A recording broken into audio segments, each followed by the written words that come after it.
Hello guys, आप सभी का स्वागत है हमारे चैनल पर इकोनॉमिक्स ऑन। मैं शाहिद नसीम। मैं आप लोग को इस चैनल पर क्लास 11th क्लास 12th की इकोनॉमिक्स पढ़ाऊंगा। इकोनॉमिक्स में आपको ही पता है आपके क्या सब्जेक्ट्स होंगे। क्लास 11th में micro economics and statistics, and class 12th में क्या होगा आपका macro economics and Indian economy on year of independence.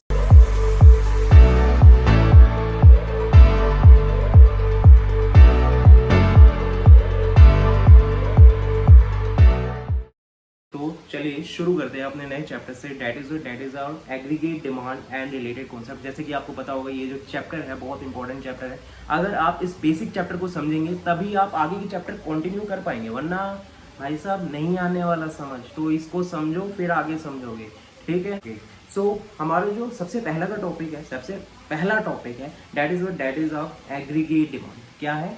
Date is our aggregate demand. So aggregate demand का मतलब क्या है? What do you mean by aggregate demand? Aggregate means what? Aggregate का मतलब होता है टोटल। एग्रीगेट का मतलब क्या है भैया? टोटल।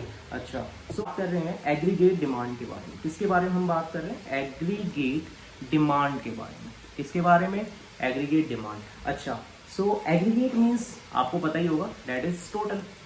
अभी बताया था, नहीं बताया तो वापस से बता दिया। एग्रीगेट का मतलब क्या है? टोटल। अच्छा, मैं ये सर्कल ड्रॉ कर रहा हूँ। इस सर्कल से समझना, ये जो सर्कल है ये रिप्रेजेंट कर रहा है इकोनॉमी को। हम इकोनॉमी की बात करने वाले। किसकी बात करेंगे? इकोनॉमी। क्यों? क्योंकि हम क्या पढ़ रहे हैं? Macro economics. तो यहाँ पे हम इंडिविजुअल तो नहीं पढ़ेंगे, हम बात करेंगे एग्रीगेट की। मतलब हम अपनी इकोनॉमी की बात कर रहे हैं। अच्छा, तो हमारी इकोनॉमी में जितने भी सेक्टर्स हैं, सेक्टर 1, सेक्टर 2, सेक्टर 3, सेक्टर 4। अब वो सेक्टर मत समझना, हाँ हमारे घर के पास भी एक सेक्टर 11 है, सेक्टर 10 है, सेक्टर 9 है। मैं उन सेक्टर्स की बात नहीं कर रहा हूँ, ठीक है। अच्छा, सेक्टर जितने भी हमारी इकोनॉमी में सेक्टर्स हैं, जब वो मिलकर क्या कर रहे हैं? डिमांड कर रहे हैं। जितने भी हमारी इकोनॉमी में क्या है? सेक्टर्स हैं, जब भी वो मिलकर क्या कर रहे हैं? डिमांड कर रहे हैं एक साल में, ड्यूरिंग अ ईयर, उसी को हम क्या कहेंगे? एग्रीगेट डिमांड कहेंगे। तो डेफिनेशन से समझते हैं क्या है। So aggregate demand means total demand. अभी बताया एग्रीगेट का मतलब क्या है हमारा? टोटल। सो एग्रीगेट डिमांड का मतलब क्या है? Total demand. अब आप डिमांड ऑफ कोर्स गुड्स की करोगे या फिर किसकी करोगे? सर्विसेज की करोगे। So total demand of goods and services. अभी बताया कौन डिमांड करने वाला है भाई साहब? सेक्टर्स करने वाले हैं। कहां पे करने वाले हैं? इकोनॉमी में करने वाले हैं। कब करने वाले हैं? एक साल के अंदर करेंगे। हम उसी के डिमांड को क्या कहेंगे? That is a aggregate demand, ठीक है। अच्छा, अब मैंने सेक्टर्स के बारे में बोला, तो हम एग्रीगेट डिमांड में वो 4 कंपोनेंट्स लेकर आ रहे हैं, ठीक है। सो एक आपका है हाउस होल्ड कंजम्पशन एक्सपेंडिचर, जैसे कि हम लोग हो गए, ठीक है। दूसरा आपका इन्वेस्टमेंट एक्सपेंडिचर। इन्वेस्टमेंट कौन करती है? फर्म करती है। फर्म किसके ऊपर करेगी? आपके कैपिटल गुड्स के ऊपर। कैपिटल गुड्स क्या होते हैं? जो फर्दर प्रोडक्शन में हेल्प करते हैं। तो फर्म ऑफ कोर्स ऐसी गुड्स पे खर्चा करेगी जो उनको फर्दर प्रोडक्शन में हेल्प करे और फायदा ला के दे, मुनाफा ला के दे।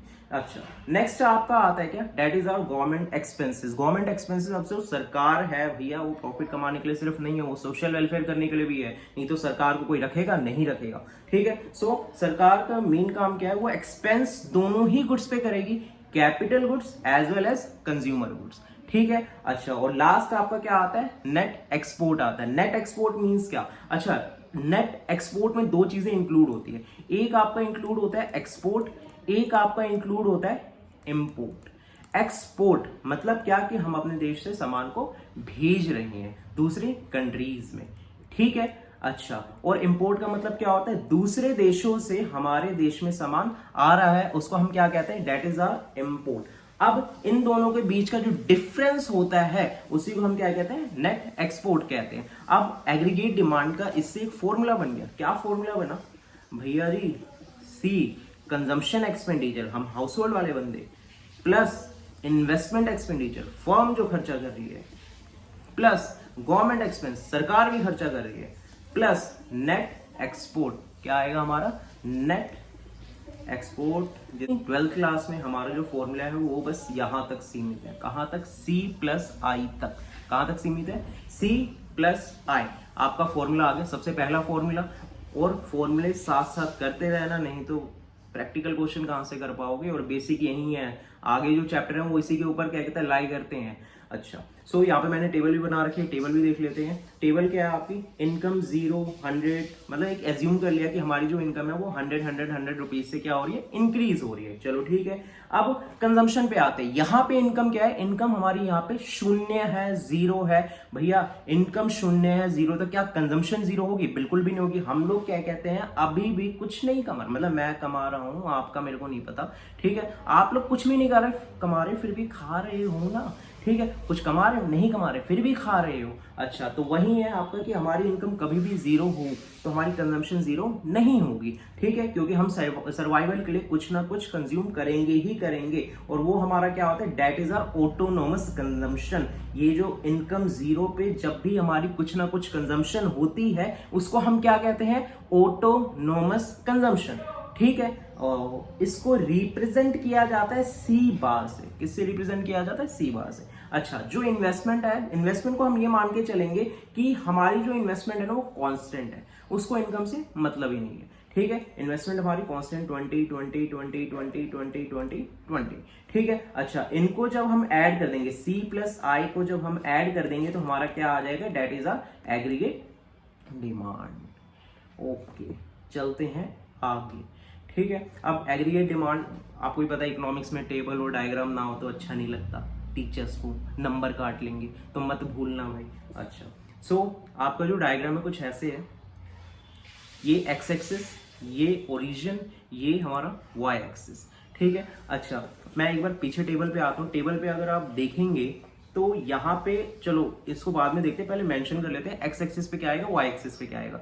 एक्स एक्सिस पे हमारा इनकम और वाई एक्सिस पे हमारा क्या आएगा, that is our aggregate demand, ठीक है, क्योंकि टॉपिक क्या चल रहा है, एग्रीगेट डिमांड। अच्छा, एक्स एक्सिस वाला तो सेम रहेगा, लगभग हर जगह सेम रहेगा, लेकिन जो वाई एक्सिस है वो हर बार कॉन्सेप्ट के हिसाब से चेंज होता रहेगा, ठीक है। तो पीछे आते हैं टेबल पे। अगर मैं इन्वेस्टमेंट की बात करूं, क्या इन्वेस्टमेंट 0 से स्टार्ट हो रहा है? नहीं भैया, 0 से स्टार्ट नहीं हो रहा, इन्वेस्टमेंट 20 से स्टार्ट हो रहा है, 20 जा रहा है, ठीक है। तो आगे अगर हम आए तो मैं मान लेता हूँ, मान के चलो यहाँ पे हमारा क्या कहते हैं 20 है, इसी में हमारा इन्वेस्टमेंट, यहाँ पे वाई पे सी आई ये सारी चीजें कंबाइन करके एडी आता ही है, तो हमारा वाई पे इन्वेस्टमेंट हो गई होगा, ठीक है। तो हमारी इनकम चाहे 100 है, 200 है, 300 है, 400 है, हर बार इन्वेस्टमेंट क्या है 20, तो ये आपका क्या हो जाएगा, that is your parallel to X axis, ठीक है। फिर वापस पीछे आते हैं। अच्छा, क्या आपकी कंजम्पशन 0 से स्टार्ट हो रही है? बिल्कुल भी नहीं भैया, वो तो इन्वेस्टमेंट से ऊपर स्टार्ट हो रही है, और वो इनकम के बढ़ने के साथ साथ इंक्रीज इंक्रीज इंक्रीज इंक्रीज होती जा रही है,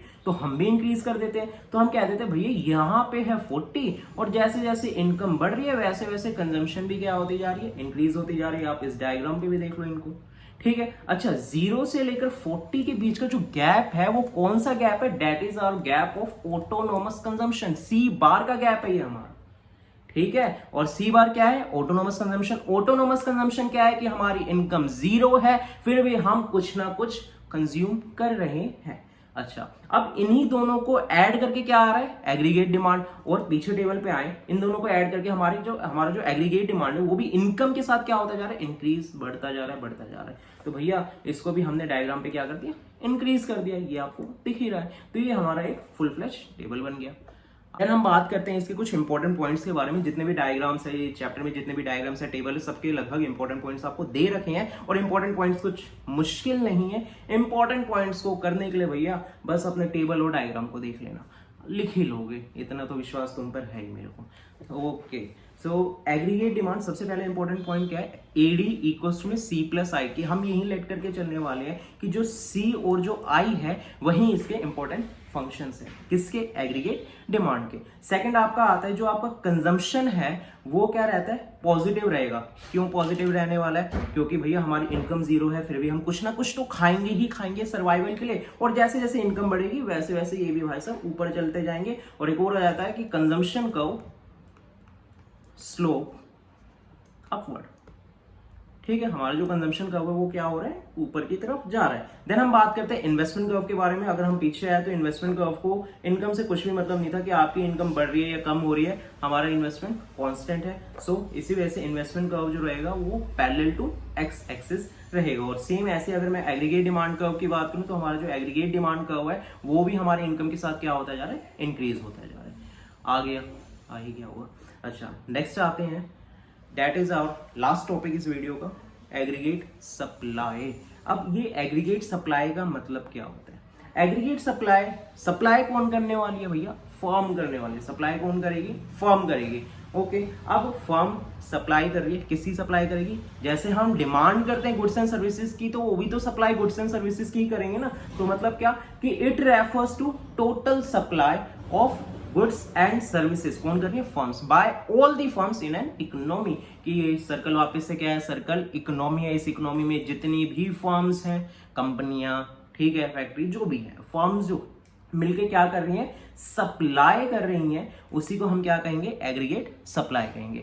अब एग्रीगेट सप्लाई जो है, एग्रीगेट सप्लाई हमारा नेशनल इनकम के एकदम कतई इक्वल आता है। ठीक है, अब इक्वल क्यों आता है? एग्रीगेट सप्लाई और नेशनल इनकम एक दूसरे के इक्वल क्यों है? इस बात समझना, इस टॉपिक को समझना इंपॉर्टेंट कह लो थोड़ा बहुत, लेकिन आसान टॉपिक है। अच्छा, एग्रीगेट सप्लाई करने के लिए, एग्रीगेट सप्लाई करने के लिए फर्म को क्या करनी पड़ेगी? प्रोडक्शन करनी पड़ेगी। प्रोडक्शन करने के लिए उन्हें क्या करना पड़ेगा? फैक्टर्स ऑफ प्रोडक्शन लगाने पड़ेंगे। अब फैक्टर्स ऑफ प्रोडक्शन आप कहोगे भैया ये क्या होता है? जो प्रोडक्शन में मदद करे। अब मदद करने के लिए क्या क्या है? जमीन है, लेबर है, कैपिटल है और एंटरप्रेन्योर है।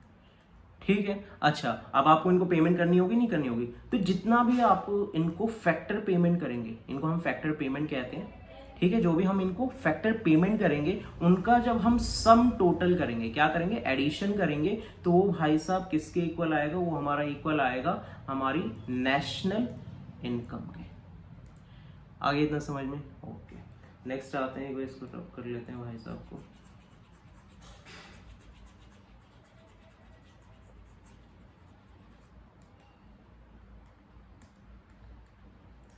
सो यहाँ पे क्या है, अगर एग्रीगेट सप्लाई और नेशनल इनकम इक्वल है, तो अगर मैंने नेशनल इनकम का फॉर्मूला बता दिया, वो फर्स्ट चैप्टर से रिगार्डिंग नहीं है, थोड़ा अलग हो जाता है। ठीक है, बहुत सिंपल सा है, तो एग्रीगेट सप्लाई का भी सेम फॉर्मूला हो जाएगा। तो आपको ही पता है जो इनकम है, इसको हम रिप्रेजेंट करेंगे यहाँ पे किससे? वाई से। आई से नहीं, वाई से रिप्रेजेंट करेंगे। I is our investment. अच्छा, वाई क्या रिप्रेजेंट कर रहा है? इनकम को।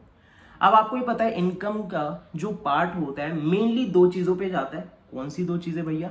एक कंजम्पशन, दूसरी सेविंग। तो क्या हो गया? C plus S. तो ये तो Y का फॉर्मूला हो गया, और Y किसके इक्वल होता है? एग्रीगेट सप्लाई के। तो एग्रीगेट सप्लाई का भी क्या फॉर्मूला हो गया? C plus S.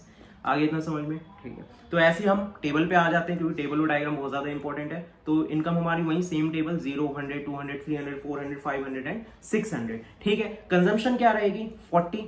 गैप हम कितने का ले रहे हैं इसमें? कंजम्पशन में 80, 80, 80, मतलब 80, 80 ऐड करते जाएंगे। ठीक है, तो 80 का गैप लिया, 120, फिर 80, फिर 80 का गैप, फिर 80 का गैप, फिर 80 का गैप, फिर 80 का गैप। अब अगर सेविंग निकालनी है, याद नहीं होता, तो भैया क्या कर सकते हैं? अपनी इनकम में जितनी आपकी इनकम है और जितना आप उसमें से खा रहे हैं, उनको माइनस कर दो, तो आपका क्या आ जाएगा? सेविंग आ जाएगी। ठीक है, तो 0 माइनस 40, माइनस 40, 100 माइनस 120, माइनस 20, 0, 20, 40, 60 ऐसे इंक्रीज होता जाएगा। और जो एग्रीगेट सप्लाई है, इनको ऐड कर लो, तो आपका एग्रीगेट सप्लाई होगा। प्लस करके देखोगे तो ये किसके इक्वल आएगा? That is our national income.